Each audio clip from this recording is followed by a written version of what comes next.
பாட்டில்கள் வீசுவது இந்த மாதிரியான பிரச்சனைகள்லாம் நிறைய இருக்குது. நீங்கள் எப்படி இதை சமாளிப்பீங்க? இல்லை, நான் அதை ஓப்பனாகவே சொல்கிறேன். அவங்க வந்து அவங்க அதவா அர்ஜுனாவாக இருக்கட்டும், தாவேக்கால இருக்கிறவங்களா இருக்கட்டும், அவங்களாம் வந்து எந்த கட்சியிலேருந்து வந்தாங்க, அவங்களுடைய செயல்பாடு என்னன்னு ஊடகங்களாக இருக்கிற மக்கள் எல்லாருக்குமே தெரியும். அதை வந்து அவர்களே பாட்டில் எடுத்து எரிஞ்சிட்டு அவர்களே இது பண்ணுறாங்கங்கிறதெல்லாம் வந்து அந்த மாதிரியான ஒரு கண்டென்ட். அவங்கள பொறுத்த வரைக்கும் அதெல்லாம் கண்டென்ட், மக்கள் இடத்துல பேச போகிறதுக்கான ஒரு கண்டென்ட், அவ்வளோதான். அப்படியே தான் நாங்கள் பார்க்குறோம். எங்களுக்கு வந்த செய்தியும் அப்படி தான், இப்போ போலீஸ் அரெஸ்ட் பண்ணியிருக்கிற விஷயங்களும் அப்படி தான் தெரிஞ்சிச்சு எங்களுக்கு.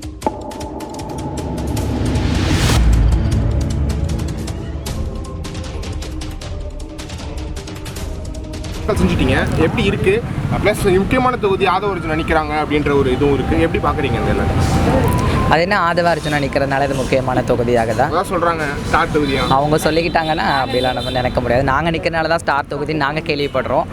ஸோ அதனால் மீடியா பீப்புள் கொஞ்சம் கரெக்டான இதை மெயின் பண்ணிங்கன்னா நல்லாயிருக்கும்னு நினைக்கிறோம். ஸோ இப்போ வந்து வேட்புமனு தாக்கல் பண்ணியாச்சு.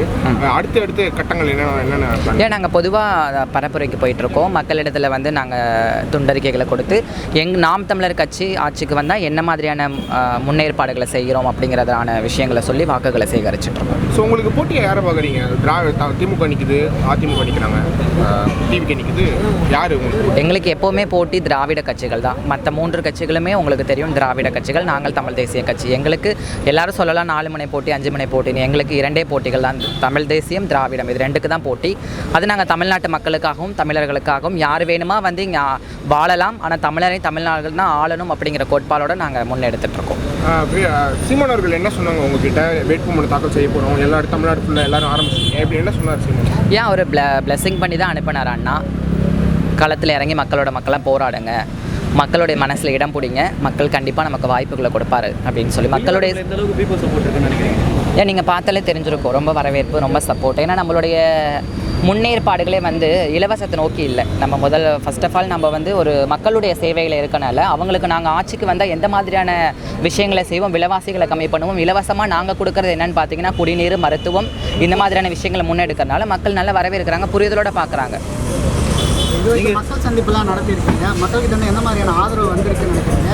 நாம் தமிழர் கட்சி இங்கே வெளில வாய்ப்பு இருக்குன்னு கட்டாயம் உறுதியாக நாம் தமிழர் கட்சி இந்த தடவை வெல்றதுக்கு வாய்ப்புகள் இருக்குது. ஏன்னு பார்த்தீங்கன்னா நிறைய பேர் நாங்கள் துண்டறிக்கைகள் கொடுக்க போகும்பொழுதே வந்து எங்களை வரவேற்கிறாங்க. உங்களை தான் நாங்கள் காணொலி எதிர்பார்த்துட்டு இருந்தோம், கொடுங்க உங்களுடைய அறிக்கைகள்லாம் நாங்கள் பார்த்துட்ருக்கோம் அப்படிங்கிற மாதிரி எங்களை நிறைய வரவேற்கிறாங்க. அது எங்களுக்கே ஆச்சரியமாக இருக்குது. ஏன்னா 2 கட்சிகளும் இது வரைக்கும் ஆண்டு இங்கே இருக்கிற ஸ்ட்ரகிள்ஸ் வந்து அந்த மக்கள் அனுபவிச்சுட்டாங்க. ஒரு மாற்றத்தை எதிர்பார்க்குறாங்க. அந்த மாற்றம் எதுவாக இருக்கும்? ஏன்னா இலவசங்களை அறிக்கை செய்கிற கட்சிகளை பார்க்கிலும் நாங்கள் இலவசத்தை கொடுக்காம எங்களுடைய குரல் வந்து வேறதாக இருக்கும் பொழுது மக்கள் வந்து ஒரு டிஃப்ரெண்டான விஷயங்களை எதிர்பார்க்குறாங்க. ஓட்டுக்கு பணம் கொடுக்காம, இலவசங்கள் கொடுக்காம வெற்றி பெற முடியும் அப்படின்னு நினைக்கிறீங்க? ஓட்டுக்கு பணம் கொடுக்காமனா நீங்கள் அதை தப்பு தானே, அதை நீங்களே வந்து எப்படி சொல்கிறீங்க? ரெகுலராக இருக்குல்ல, ஓட்டுக்கு பணம் கொடுக்கறது தப்பு தான். ஆனால் எங்களுடைய காதுகளுக்கு வந்ததே வந்து பணம் கொடுக்குறாங்க அப்படிங்கிறமான விஷயங்கள் தான் வந்தது. அதுதான் சொல்கிறேன். நான் எல்லா மக்களுக்கு ஒரே ஒரு விஷயம் தான் சொல்கிறேன். பணம் கொடுத்து ஓட்டுகளை நீங்கள் விற்காதீங்க. நாளைக்கு அதுக்கு அடுத்த 5 வருஷம் உங்களுடைய தலையெழுத்து தலைகளாக மாறிடும். ஸோ நாங்கள் உங்களுடைய பிள்ளைகள், நாங்கள் வந்து எங்களுடைய வாக்குறுதிகளை கொடுத்து உங்கள்கிட்ட நாங்கள் நிற்கிறோம். நீங்கள் நாம் தமிழர் கட்சிக்கு வாக்களிச்சிங்க அப்படின்னா உங்களுடைய வாழ்வு வந்து ஒரு சொர்க்கமாக மாறுங்கிறத நான் அந்த இடத்துல தெரியப்படுத்துகிறேன்.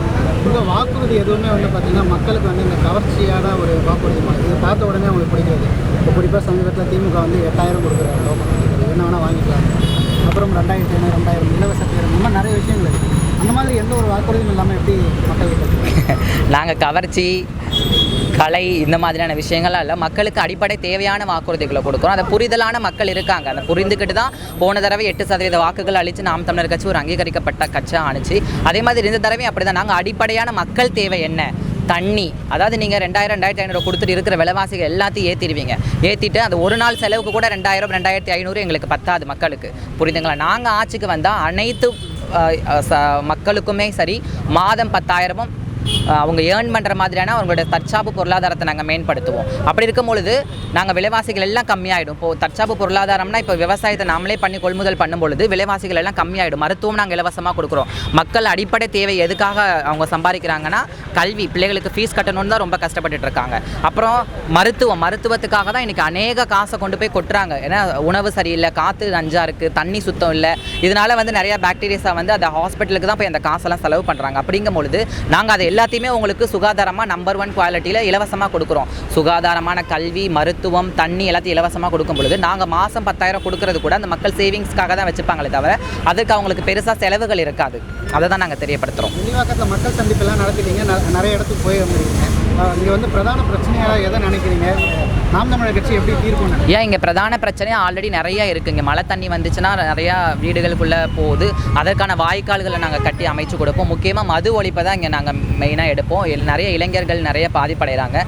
இளைஞர்களுக்கான நிறையா இளைஞர்களுடைய புத்திய மேம்பாடுபடுத்துகிற மாதிரியான விளையாட்டு திடல்கள் இந்த மாதிரியான விஷயங்களை நாங்கள் அமைச்சு கொடுத்து அவங்களுக்கு தேவையான வசதிகளை ஏற்படுத்தி கொடுப்போம் தான் நாங்கள் தெரியப்படுத்துவோம். இப்போ தாவேக்காக உங்களை விட அதிக ஊடக வெளிச்சம் இருக்கிறது. ஆனால் அப்படி இருக்கிற ஒரு கட்சியிலே வந்து பார்த்தீங்கன்னா இங்கே கூட்டம் போடும்போது பாட்டில்கள் வீசுவது இந்த மாதிரியான பிரச்சனைகள்லாம் நிறைய இருக்குது.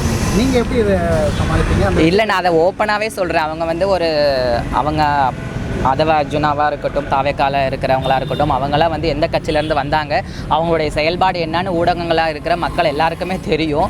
அதை வந்து அவர்களே பாட்டில் எடுத்து எரிஞ்சிட்டு அவர்களே இது பண்ணுறாங்கங்கிறதெல்லாம் வந்து அந்த மாதிரியான ஒரு கண்டென்ட். அவங்கள பொறுத்த வரைக்கும் அதெல்லாம் கண்டென்ட், மக்கள் இடத்துல பேச போகிறதுக்கான ஒரு கண்டென்ட், அவ்வளோதான். அப்படியே தான் நாங்கள் பார்க்குறோம். எங்களுக்கு வந்த செய்தியும் அப்படி தான், இப்போ போலீஸ் அரெஸ்ட் பண்ணியிருக்கிற விஷயங்களும் அப்படி தான் தெரிஞ்சிச்சு எங்களுக்கு. உங்களுக்கு அடக்குமுறைகள் இந்த மாதிரி தொடர்ச்சியாக நிறைய நடந்திருக்கு நாம் தமிழர் கட்சி. ஆமாம். அதை எப்படி சமாளிப்பீங்க அந்த விஷயத்தை?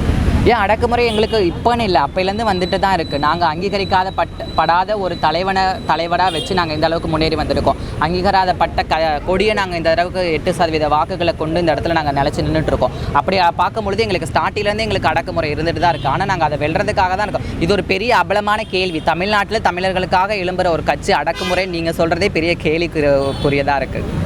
வெற்றி பெறுவாங்க. திமுக வேட்பாளருக்கும் எனக்கும் தான் போட்டி, மற்றவங்கலாம் போட்டி இல்லை அப்படின்றாரு. அவங்க பொதுவாக சொல்லணும்னா அவங்க 2 பேருமே நண்பர்கள். முன்னாடி அவள் 2 பேருமே க்ளோஸ் நண்பர்கள். மற்ற கட்சியில் இருக்கும் பொழுது நண்பர்கள். வெளியில் ஊடகங்களில் என்ன வேணுமா சொல்லிக்கலாம். பட் நடக்கிற கல நிலவரம் இதுதான். அவங்க 2 பேருக்கு தான் போட்டி, 2 பேருக்கு தான் போட்டின்னு அவங்க சொல்லலாம். பட் ஆனால் இங்கே என்ன போட்டி, எங்களை பொறுத்த வரைக்கும் போட்டி தமிழ் தேசியம், திராவிடம், இது 2 தான் எங்களுக்கு போட்டி.